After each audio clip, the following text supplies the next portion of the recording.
Hi, this is Lori Hiscock with Ruoff Home Mortgage. In my previous video on knowing your rights when it comes to your credit report, I mentioned the importance of getting a copy of your credit report from each of the 3 credit bureaus' websites. If you have not done this already, please do that now. Once you have those reports, our next step is to take a very detailed look at them to see what errors they may contain. These are the things that you're going to want to be looking for specifically. Alright, once you've got your credit reports, grab a pen and paper and let's start making a list. The first thing you're going to want to look for are any accounts, delinquencies, or collections that just aren't yours. If you don't recognize them, add them to the list. You also want to see if there are any late payments, any charge-offs, or other types of delinquencies that are over 7 years old, or that have no date listed at all. If they're more than 7 years old, or there's no date, you can dispute those, so write them down. There's also a time limit on how long things can stay on your credit report. If a judgment or paid lien is more than 7 years old, or a bankruptcy is more than 10 years old, it shouldn't be on your report anymore. Write it down, we'll dispute that. Next, you're going to want to look for debts that are marked as unpaid, but you've actually paid them. This happens a lot, so pay close attention for this type of thing. You also may find things that were included in a bankruptcy but are still listed as if they are open, active, or past due accounts. This also happens frequently. So if it doesn't say included in bankruptcy but you know it was, write that down.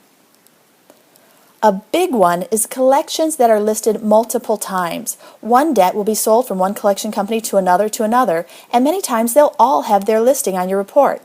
If it's one debt but it's listed more than once, mark down all the listings of it so you can dispute that. Lastly, look for collection accounts that don't show any date at all. There is a time limit on those, so they need to have them dated so that you can dispute them or so that they fall off.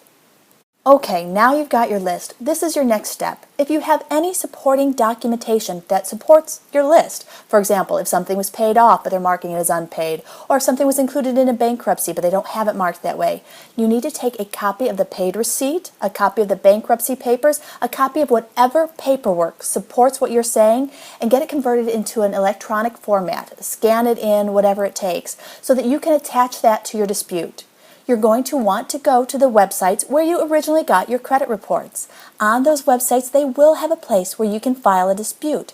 Have those electronic copies ready to go and fill in all the things listed on your list that we made earlier when reviewing your report. Attach the documents, and while doing all this, print out copies of everything. If there's a form you fill out, print out a copy. If you get an email confirmation or a screen confirmation, print out a copy. You want records that you have filed this dispute. You want records of the day you did it. Once the dispute is filed online and you have a printout of all of that, you then want to take the second step of sending copies of the same items to the creditors that have the errors on your report. You may have to do a little digging to get their addresses, but find their mailing addresses. Send them a copy of everything that you sent as a part of your dispute. You are going to want to send that via regular mail, and here's why. You want it certified, you want them to sign for it. You need proof that they got that. Once you have done this, once you have certified mail delivery to the creditor, once you have filed electronically your dispute, there is a 30-day window where you just need to wait. It will take typically up to 30 days to get your response, but at that time you have done all you can do, you have notified the appropriate parties, and those things should be rectified. So these are the steps to take to dispute errors on your credit report. If you have further questions on this or on any other aspect of home financing, please give me a call or drop me an email. I am always happy to help. Thanks. Have a great day.